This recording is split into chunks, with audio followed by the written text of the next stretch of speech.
बड़ी खबर आपको बता दें, जहां महागठबंधन में अभी तक सीटों का फॉर्मूला तय नहीं हो पाया है, वहीं कांग्रेस ने अपनी 48 उम्मीदवारों की सूची जारी कर दी है। इस मामले में ज्यादा अपडेट के साथ मेरे साथ कैपिटल टीवी के एग्जीक्यूटिव एडिटर राजीव सिंह जी मौजूद हैं। सर, क्या कुछ हो रहा है? महागठबंधन के खेमे में 48 उम्मीदवारों की सूची कांग्रेस ने जारी कर दी है।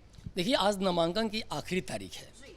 अब समझ में नहीं आ रहा है कि आखिर ये क्या सोच रहे हैं, जनता के बीच किस मुंह से जाएंगे। अभी तक से सोचिए तो माले ने उम्मीदवारों का नाम घोषणा कर दी, वामपंथियों ने भी कर दिया 7 का, माले ने 18 किया है, राजद ने भी सिंबल बांटे हैं लगभग 40 के, और कांग्रेस ने भी आज 48 उम्मीदवारों की लिस्ट जारी कर दी। इसमें देखिए, बगहा से जयेश मंगल सिंह हैं, नौतन से अमित गिरी हैं, चनपटिया से अभिषेक रंजन हैं, बेतिया से वासी अहमद, मुस्लिम वोटों को ध्यान में रखते हुए इनको उतारा गया चूँकि उनका वहाँ काफ़ी प्रभाव भी है। रक्सौल से श्याम बिहारी प्रसाद को उतारा है कांग्रेस ने, गोविंदगंज से शशि भूषण राय, और इस तरीके से देखिए ये जो लगातार रस्साकसी चल रही है, तो कहीं ना कहीं कांग्रेस ने इस टसन में आकर कि अब तुम कुछ करो या ना करो, मैं अपने रास्ते चली। अब राजद को ये सोचना है कि अब वो क्या करेगी, क्योंकि पिछले दिनों आपने सुना कि दिल्ली जब गए थे लालू यादव या तेजस्वी यादव, तो इसमें कहीं कुछ भी नहीं, कहीं कोई बातचीत नहीं, लौट के पटना चले आ रहे हैं।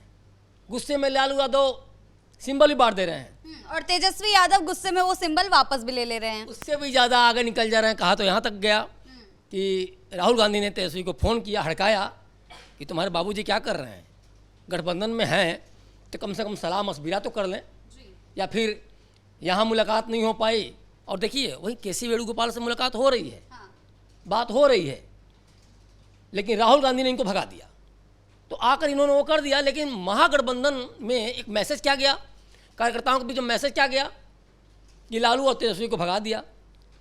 आप चाहे कितनी भी बड़े राष्ट्रीय पार्टी के अध्यक्ष हों, लेकिन बिहार में तो सबसे बड़ी पार्टी राजद ही है, तो और उसके राष्ट्रीय अध्यक्ष लालू यादव हैं।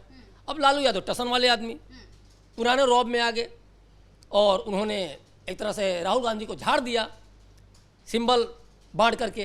और तेजस्वी यादव के पास जब फोन आता है तो फिर उन्होंने मतलब उन लोगों को रातों ही बुला के मंगा लिया। तो ये लगातार जो टसन वाली बात है ना, उसी में ये निकल के आया कि चलो भाई अब बांटो, बहुत देर हो गई, बहुत सुन लिया। और बड़ी बात क्या है कि 48 उम्मीदवारों की, अब सोचिए, आप कह रहे हैं कि हम 52-54 देंगे और कांग्रेस 60 से नीचे पर तैयार नहीं है, तो देखिए टसन कितना ज़्यादा। अभी सीमांचल वगैरह सब बाकी है, क्योंकि कांग्रेस का ये मानना है कि उसका गढ़ है, तो वहाँ तो अलग से वो है। लेकिन ये मैसेज क्या जा रहा है कि पार्टी में, महागठबंधन में अनुशासन नहीं है। ये बात और है, राजद के मृत्युंजय तिवारी या कांग्रेस के प्रवक्ता वगैरह लगातार घोषणा कर रहे हैं कि हम एकजुट हैं, कोई सिरफुटोबल नहीं है, बस अफवाह है। लेकिन पटना एयरपोर्ट पर जो कुटाई जिस तरह से हो रही है लोगों की, कांग्रेसियों की, जिस तरह से राजेश राम जान बचा के भागे, जो कांग्रेस प्रदेश अध्यक्ष हैं बिहार के, प्रभारी जो अलावरू जान बचा के भागे, तो कहने के लिए नहीं कुछ रह जा रहा है। जिस तरह से लालू की गाड़ी घेर ली जा रही है, राबड़ी का आवास घेर लिया जा रहा है, तेजस्वी का कोई सुन नहीं रहा है। तो मसौढ़ी विधायक रेखा पासवान से लेके कई, ठीक है, आपने टिकट अनाउंसमेंट उनकी की, कंफर्म किया, लेकिन उनको लेके, चाहे मखदूमपुर विधायक को लेके या कई सारे विधायकों को लेके, सुरेश यादव वगैरह को लेके लगातार राष्ट्रीय अध्यक्ष का घेराव तो हुआ, कार्यकर्ताओं ने उनकी गाड़ी तक घेर ली। तो पिछले 5-6 दिन से बातचीत भी नहीं हो रही है। सर, लेकिन सवाल यही है कि आखिर पेच फंसा कहाँ हुआ है?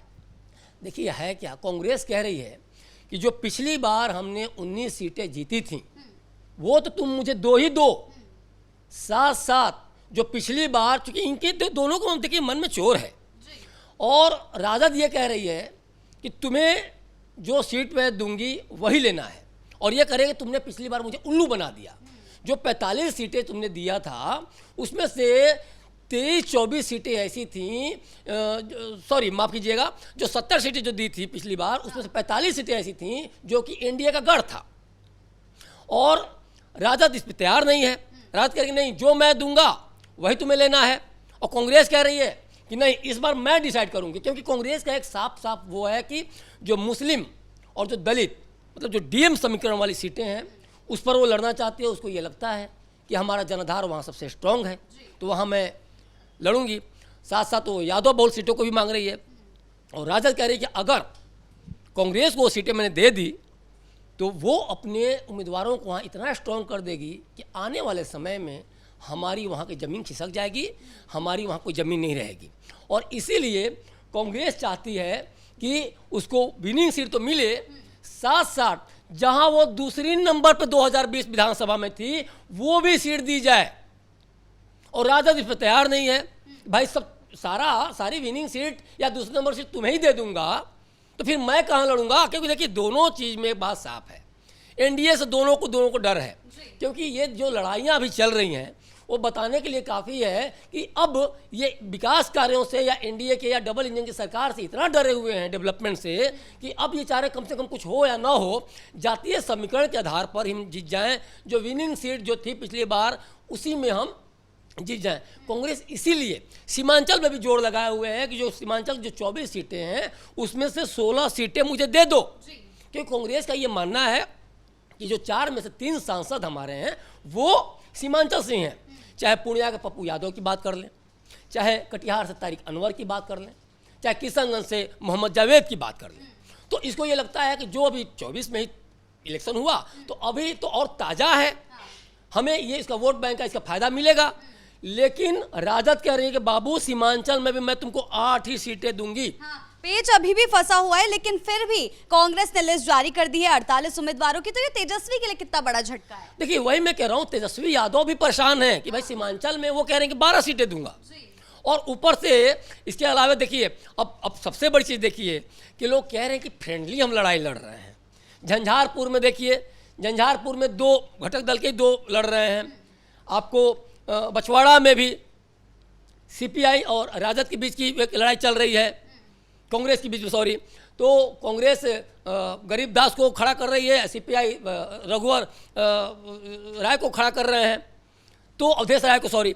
तो एक ये चल रहा है। उसके अलावे झंझारपुर की बात मैंने की, बछवाड़ा की बात की, वैशाली में भी देखिए, वैशाली में भी कांग्रेस और राजद खुद ही लड़ रहे हैं, कह रहे हैं कि फ्रेंडली हम लड़ाई लड़ रहे हैं। अरे भाई जीत तो किसी एक की होगी ना, आप तो इस सीट खा गए।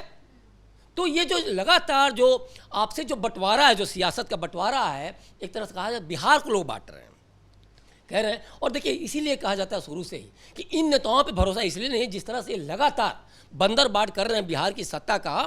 तो 48 नामों की घोषणा आपने तो कर दी, लेकिन क्या आपने अपने घटक दल से, क्या राष्ट्रीय अध्यक्ष लालू प्रसाद यादव से, राजद के जो हैं, उनसे बात की क्या? तेजस्वी से बात की क्या? और जो आपका सवाल कि तेजस्वी यादव के लिए कितनी बड़ी परेशानी, यही तेजस्वी यादव के लिए सबसे बड़ी परेशानी है। उन्होंने 5 दिन से, जो कि मीडिया में खबर भी आ रही है, 5 दिन से कांग्रेस नेताओं से बात भी नहीं की है, राहुल गांधी से बात तक नहीं हुई है। और उनको ये लग रहा है कि मैं सबसे बड़ी पार्टी हूँ, मुझसे सलाह मशविरा नहीं, मेरा ज़मीन है, तुम 51 सीट पिछली बार हार भी गए थे 70 में से, तो आखिर तुम्हें मैं कैसे सारा दारोमदार दे दूँ? हालांकि कांग्रेस ये कह रही है कि 51 सीटें मैं हारी नहीं, हमें हराया गया। तुमने दी ही थी एनडीए के गढ़ वाली सीटें, तो मेरी वहाँ हार तय थी। लेकिन इस बार तो देखा जाए तो चिराग पासवान भी हैं, 134 सीट पर पिछली बार लड़े थे और जदयू को सबसे ज़्यादा उन्होंने टक्कर दी थी, 23 लाख वोटों से आके बहुत ही शानदार उनका वो रिकॉर्ड रहा। दूसरी बात कि उपेंद्र कुशवाहा भी आ गए हैं। तो जिस तरह से जो कांग्रेस सपना देख रही है डीएम समीकरण पे, जो दलित और मुस्लिम है, चाहे वो अन्य एरिया की बात हो या सीमांचल की बात हो, क्योंकि देखिए राजद और कांग्रेस का कोर वोटर है मुस्लिम और यादव, और इसीलिए सीमांचल में चाह रही है कि उनके नेता भी कह रहे हैं हाईकमान से कि भाई सीमांचल पे नो कॉम्प्रोमाइज, तो कम से कम वो सीटें ले लो। और ये राजद तैयार नहीं है, क्योंकि उसको भी भाई यादव वहाँ जीत रहे हैं हमारे, तो हमारी समीकरण है। लेकिन ये भूल जा रहे हैं कि इस बार दलित के, जो कहा जाए आइकॉन, ब्राह्मणों का, ठाकुरों का भी वोट मिलता है चिराग पासवान को, अब इस बार खड़े हो रहे हैं एनडीए के साथ। कुशवाहा समाज के जो नुमाइंदे हैं, उपेंद्र कुशवाहा, वो भी खड़े हो रहे हैं। तो ये सारा मिला के जो देखा जाए ना, इस बार और भी टक्कर देने वाली है एनडीए। लेकिन ये गलफत में है और इसीलिए आपस में लड़ रहे हैं कि किसी तरह से कम हम जो जीते थे वहाँ खड़े हो जाएं। जीते न जीते वाला बात है, लेकिन कम से कम हमारी शर्मनाक हार तो नहीं होगी। और इसीलिए रसाकसी भी चल रही है, चाहे वो क्षेत्र में दोनों एक दूसरे का विरोधी में खड़ा कर दें, चाहे वो एक दूसरे से अनुशासन की कमियों पार्टियों में, या फिर बातचीत नहीं कर रहा हूँ, ओवरऑल इन सारे मुद्दों पर अभी भी इसीलिए बातचीत नहीं हो पा रही। जी बहुत बहुत धन्यवाद आपका इन तमाम जानकारियों के लिए। तो महागठबंधन पूरी तरीके से घिरा हुआ है, जहां सीटों के बंटवारे को लेकर फॉर्मूला तय नहीं हो पा रहा है। वहीं तेजस्वी ने अपना नामांकन राघोपुर से करा दिया है। वहीं दूसरी ओर 48 उम्मीदवारों की सूची कांग्रेस ने जारी कर दी है, जिससे तेजस्वी को बड़ा झटका लगा है। क्या कुछ होता है महागठबंधन में आगे चलकर, इस पर हमारी नजर जो है बनी रहेगी। कैमरा पर्सन रवि के साथ मैं शिवानी रतूड़ी, कैपिटल टीवी बिहार।